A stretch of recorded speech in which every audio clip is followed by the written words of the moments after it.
보잘것없는 우리지만 주님이 들어쓰시면 크게 위대하게 하나님의 영광을 드러내게 될 줄로 믿습니다. 우리 시온 찬양대를 통해서 작은 돌베개가 베델이 되고 하나님의 성전의 귀한 기둥이 되는 것처럼 오늘 저희들도 지금은 비록 작고 보잘것없으나 우리 주님 붙드시고 사용하시고 역사하셔서 위대한 하나님의 사람으로 쓰임받는 우리 모두가 되게 하옵소서. 하나님, 오늘도 이 한 시간에 저희들이 하나님이 주시는 말씀을 받고자 합니다.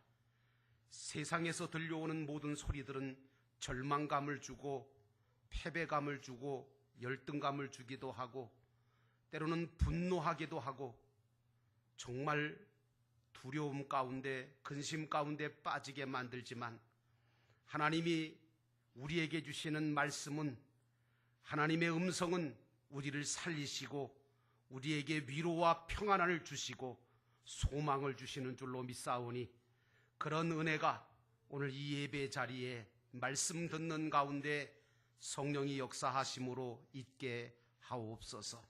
이 시간도 주님이 영광 받으시고 은혜 모든 사람들에게 은혜로 역사해 주시기를 예수님의 이름으로 간절히 기도하옵나이다. 아멘. 따라 하십시다. 오직 예수님. 건강한 교회를 세웁시다. 아멘. 오늘도 믿음으로 하나님 앞에 나와 예배하시는 여러분 모두에게 우리 주님 예수 그리스도의 주시는 은혜와 평강이 넘치시기를 주의 이름으로 축원합니다. 오늘 말씀의 제목은 마지막 그때라고 하는 제목으로 말씀을 같이 나눕니다. 예수님께서는 제자들에게 마지막 그때에 대해서 묵시를 말씀해 주셨어요. 그런데 이 묵시라는 게 뭐냐 하면 히라보로 아포칼립시스라고 하는데요. 이거는 숨은 것을 드러낸다 그런 뜻이 있고요. 또 덮개를 덮었던 것을 벗긴다 그런 뜻이 있습니다. 그러니까 이 묵시라는 것은 앞으로 미래에 도래할 하나님의 나라와 관련된 사건들을 회화적으로 묘사해 주신 것을 가리켜서 묵시다, 아포칼립시스다 그렇게 이야기하는 거지요. 예수님이 말씀하신 그때에 라고 하는 이 말씀은 마태복음 24장만 말씀드린다 하더라도 전부 8번이나 나오는데 이것은 글자 그대로 종말이라고 하는 것을 우리에게 의미해 주고 있는 단어입니다. 그러나 기독교의 종말은 세상 종말이라기보다는 개체개별적인 한순간 한순간에 대한 말세를 말하는 것으로서 나그네 생활의 끝을 말하고 있는 것입니다. 자, 그렇다면 오늘 본문의 말씀을 통해서 우리가 첫 번째로 생각해 봐야 될 것은 이 그때라고 하는 이 그때는 마지막 때를 말한다는 것입니다. 9절에 그때에 사람들이 너희를 환난에 넘겨주겠으며 너희를 죽이리니 너희가 내 이름 때문에 모든 민족에게 미움을 받으리라. 그렇게 예수님이 말씀하셨습니다. 사람들은요 대부분 종말 그러면 세상이 끝나고 아예 없어질 것으로 생각을 하시는데요. 세상이라는 이 세상은요 변하기는 하지만 그렇게 쉽게 멸망하거나 없어지는 게 세상이 아닙니다. 예수님이 뭐라고 비유하셨느냐 하면 천지는 없어지겠으나 내 말은 없어지지 않을 것이라고 말씀하셔서 말씀과 천지를 비교해서 말씀하신 걸 볼 때 말씀이 영원히 없어지지 않는 것처럼 이 세상도 물론 장차 망할 장망성이긴 하지만 그리 쉽게 없어지지 않을 것을 우리에게 가르쳐 주셨습니다. 그러므로 마지막 때라고 하는 것은 이 우주가 이 세상이 다 멸망해서 끝이 나고 없어지는 그런 마지막 때라기보다는 나라고 하는 나의 마지막 때와 또 주님이 오시기 전에 그 마지막 때를 말하는 것이다라고 하는 것을 깨달으셔야 됩니다. 우리는요, 언젠가 이 나그네 인생길에 마지막을 맞이할 거예요. 안 맞이할 사람 한 사람도 없어요. 그리고 재림하실 주님을 다 맞이할 자들인 줄로 믿습니다. 그때에 우리 믿는 자들은 예수님께서 뭐라고 하셨냐면, 나를 믿는 자는, 쉽게 얘기하면 예수님을 믿은 자는 죽어도 살겠고 살아서 믿는 자는 영원히 죽지 아니하리라 하신 말씀처럼, 우리는 죽어도 살 거고 죽지 않고 살아서 우리 예수님을 보게 되면 우리는 살아서 우리의 본향인 하늘나라로 돌아가게 될 것입니다. 그러므로 우리가 신앙생활하는 목적이 뭐냐 하면 하늘나라를 가는 준비를 하는 거고요. 그리고 다시 오실 예수님을 맞이할 준비하는 게, 그게 저와 여러분이 신앙생활하는 아주 최종 목적인 줄로 믿습니다. 그러므로 사랑하는 성도 여러분, 우리 성도는 마지막 때를 준비하는 지혜로운 자가 되어야 될 줄로 믿습니다. 이 말세에 성도들은 외부적으로는 환난을 이겨내야 하고 내부적으로는 거짓 선지자를 분별하여 미혹을 받지 말아야 합니다. 그래서 천국에 들어가지 못하거나 구원을 이루지 못하는 일이 없도록 우리는 참 조심하고 또 조심해야 됩니다. 사실 우리는 자꾸만 세상 밖에서 일어나고 있는 환난, 다시 말하면 전쟁의 소문, 저 북한이 핵을 쏜다든가 하는 이 전쟁의 소문을 듣고, 또는 국제 정세나 국내 정세를 보고 심각해져요. 그리고 마음속에 염려가 생기고 두려움이 생기고 우왕좌왕하기가 쉽잖아요. 그런데 그거 우리가 어떻게 할 수 있는 겁니까? 여러분, 이런 국제 정세나 국내 정세나 전쟁의 소문이 들릴 때 우리는 어떻게 해야 합니까? 그걸 가지고 염려하고 걱정하고 그리고 낙심해야 합니까? 아닙니다. 그것은 우리 하나님이 다 아십니다. 다 보고 계십니다. 다 들으시고 계시고 그것을 다 다스리시고 섭리하시고 주권적으로 그 모든 것들을 움직이실 분은 우리 하나님이신 줄로 믿습니다. 그러므로 우리 믿는 자들은 그것을 주님 앞에 맡기고 우리는 나 자신 한 사람을 온전하게 하나님 앞에 세워가고 지켜가는 운동을 해야 될 줄로 믿습니다. 무엇보다 성도들은 저마다 지고 가야 될 고난의 십자가가 있잖아요. 십자가 없는 사람 없어요. 그런데 사람들은 십자가를 지고 가기보다는 자신의 유익이 없다고 생각하면 십자가를 다 지려고 하지 않습니다. 그래서 말세에는요, 배교와 배도가 일어나게 되는 것은 주님보다 자기 자신을 위하려고 하는 마음이 크기 때문에 배교와 배도가 일어나게 되는 것입니다. 그러므로 마지막 때에 우리 성도는 이 마지막 때를 준비해서 온전한 믿음을 지킬 수 있어야 될 줄로 믿습니다. 그것을 예수님께서 마지막 때에 믿음을 지키라고 이 말씀을 주시는 거지, 우리가 두려워하라고 이 말씀 주시는 거 아닙니다. 왜 믿는 자들에게 열매가 없을까? 그러면 바로 환난을 당하고 미혹을 당하기 때문에 열매가 없는 겁니다. 왜 환난을 당하고 이 미움을 받게 되느냐 하면, 주님을 위해서 믿음으로 살려고 하지 않고 자꾸 세상을 쫓다 보니까 이것도 아니고 저것도 아닌 상태가 돼서 차든지 덮든지 해야 될 텐데 미지근한 그런 상태가 되어서 세상에도 한 발, 하나님에게도 한 발, 그러니까 세상에서도 환난과 미움을 받게 되고 주님으로부터도 인정받지 못하는 그런 모습이 우리의 모습이 된다는 겁니다. 그러므로 믿는 사람들은 세상에서 환난을 당하든지 어려움을 당하든지 어떤 일을 당하든지 간에 믿음을 가지고 담대하게 미혹을 당하지 않도록 조심하면서 먹든지 마시든지 무엇을 하든지 그것을 주님을 위해서 해야 될 줄로 믿습니다. 또 주님이 주신 말씀대로 부지런히 구원을 이루어가면서 살아가는 것이, 그게 바로 올바른 신앙생활이요.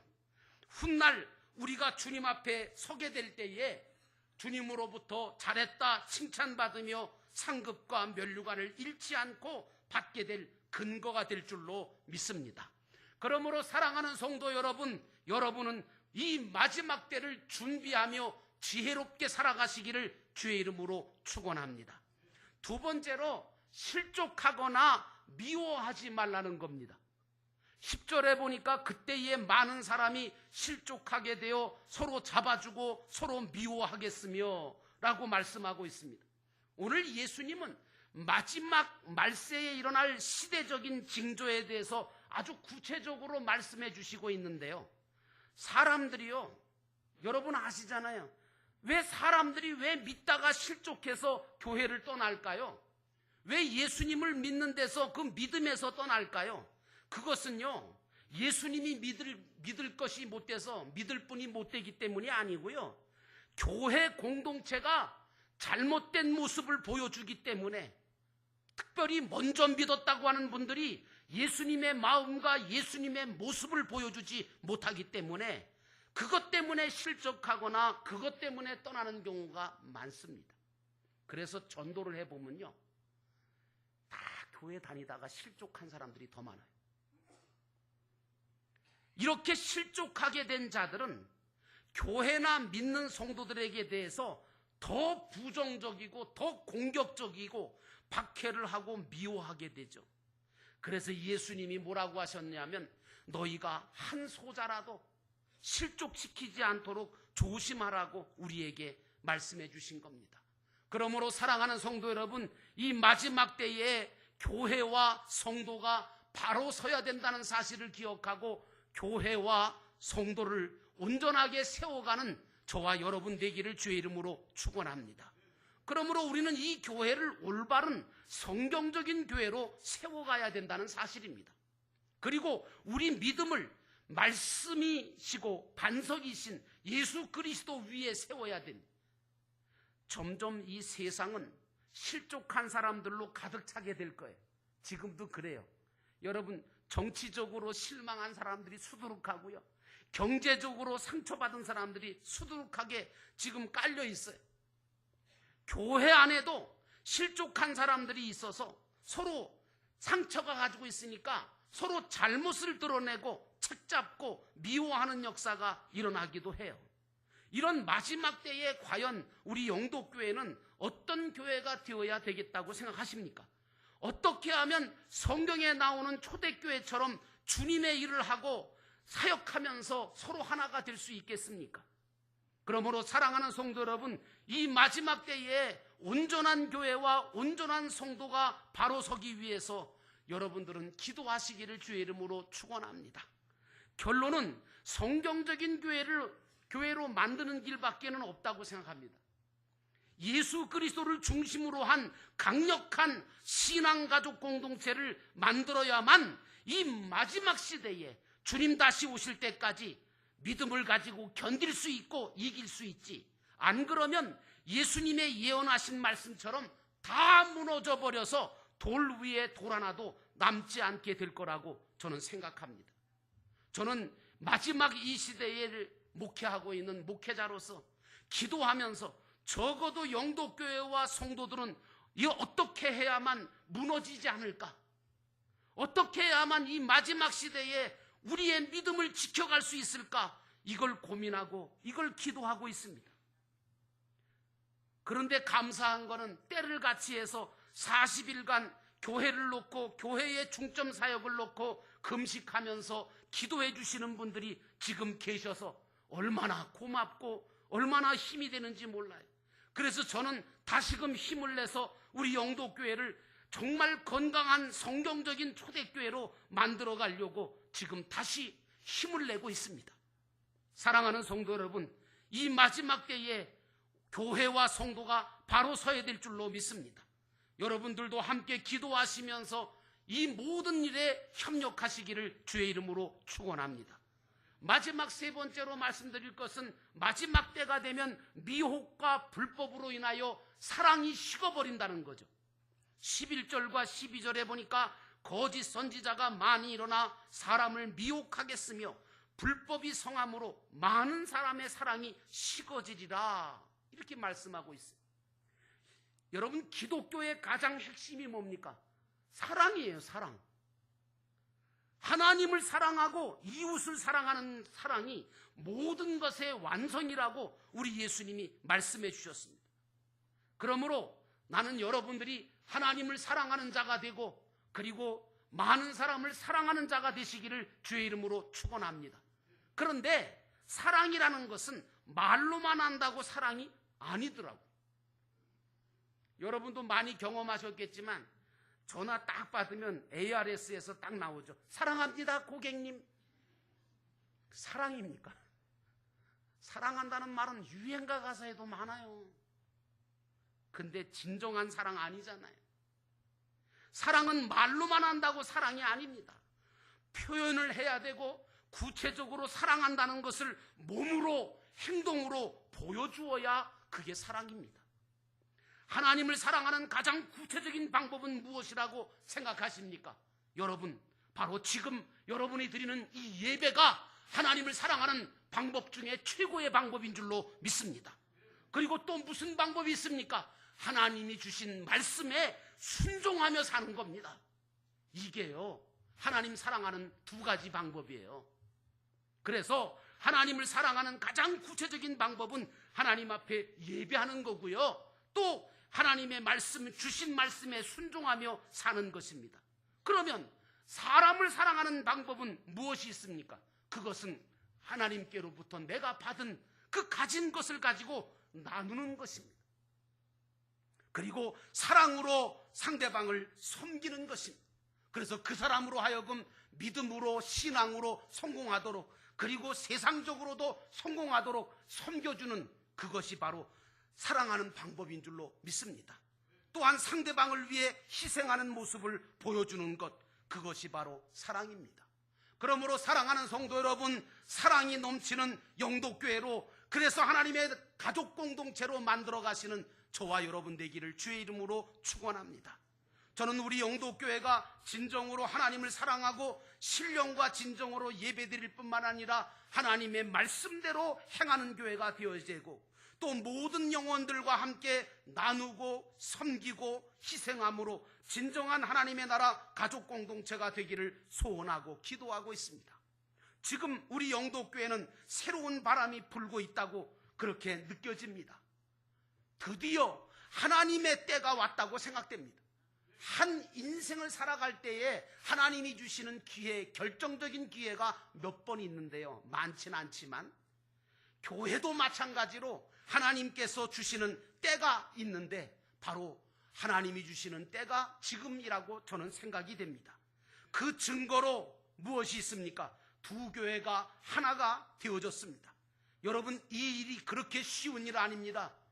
수많은 교회가 하나가 되려고 했지만 다 성공하지 못했답니다.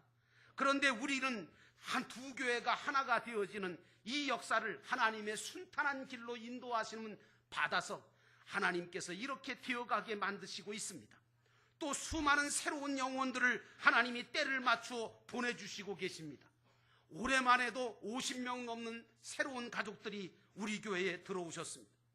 그러면 이럴 때 우리는 그냥 좋다 이러고 있어야 됩니까? 아니요. 우리는 이 교회를 성경적인 교회로 세워야 합니다. 그리고 사랑이 넘치는 그 교회로 세워서 하나님의 가족 공동체로 만들어가고 세워가야 될 줄로 믿습니다. 이제 하나님이 주신 때와 맞추어 영도교회는 새로운 부대를 준비해야 된다고 저는 생각합니다. 그래서 그거 새 부대에다가 새수를 가득가득 채워가는 역사가 오늘 우리에게 있어야 된다고 생각합니다. 저는 가정교회 목장이야말로 이 시대를 감당해야 될 새 부대라고 생각하는 사람입니다. 여러분, 가정교회 목장이야말로 이 시대에 교회를 살릴 수 있는 가장 기본이라고 생각합니다. 새술은 새 부대에 담아야 하듯이 지금까지 부족한 점을 보완하면서 가정교회 목장 사역을 감당할 목자들을 세워지고, 그리고 성경적인 초대교회를 회복하면 아마 우리 교회는 하나님이 이 시대에 더 크게 쓰실 아름다운 교회가 될 것이라고 저는 믿고 기도하고 있습니다. 목장을 통해서 서로 하나님 나라 가족임을 확인하고, 그리고 사랑으로 섬기고 나누면서 온전한 신앙 공동체인 교회의 모습을 세워가는 것이 저와 여러분이 해야 될 사역 중에 가장 큰 사역이라고 생각합니다. 그래야 여러분, 이렇게 목장이 세워지면요, 말세의 거짓 선지자들의 미혹이 와도 넘어가지 않습니다. 성경과 위배된 불법으로 사랑이 식어가는 이런 모든 시대적인 풍조 속에 밀려가지 아니하고 진정한 주님의 사랑을 보여줄 수 있고 서로 붙잡아주고 격려함으로 이 마지막 때에 끝까지 믿음을 견지하며 구원을 이루어가고 세상 끝날에 복음이 전파되는 일에 쓰임받는 거룩한 영도교회와 성도가 되리라고 저는 확신합니다. 그러므로 사랑하는 성도 여러분, 이 교회를 정말 하나님을 사랑하고 이웃을 사랑하는 사랑이 넘치는 영도교회를 하나님의 나라 가족 공동체로 만드는 이 거룩한 일에 여러분 모두가 기도하며 동참하시기를 주의 이름으로 축원합니다. 주님은 여러분들과 저를 통해서 이 교회를 새롭게 하시고 새 부대를 만드셔서 새술로 채우시는 놀라운 역사를 이루시리라고 믿습니다. 기도하겠습니다. 우리 기도하실 때 마지막 그때라고 하는 제목으로 오늘도 말씀을 들었습니다. 하나님, 우리 개개인의 한순간 한순간에 대한 말세도 우리가 생각하지 않을 수 없고, 하나님 아버지, 언젠가 우리가 다 돌아가야 될 자들이고 주님이 이 땅 위에 다시금 오실 날이 가까워지고 있는데, 우리가 정신을 차려서 기도하면서 하나님의 교회를 세워가는 거룩한 일꾼 되게 하옵소서. 하나님, 이 교회가 꿈꾸고 있는 그 모든 것들이 세상적인 꿈이 아니라 하나님이 주신 꿈이 되기를 원합니다. 하나님, 큰 비전을 품고 나아가는 영도교회를 축복하여 주옵소서. 그래서 이곳에 하나님의 나라가, 하나님의 역사가 크게 일어나게 하옵소서. 앞장서고 있는 모든 사역자들을 축복하여 주시고 최선을 다하게 하옵소서. 우리 함께 기도하며 나아가겠습니다. 사랑과 은혜가 충만하신 하나님,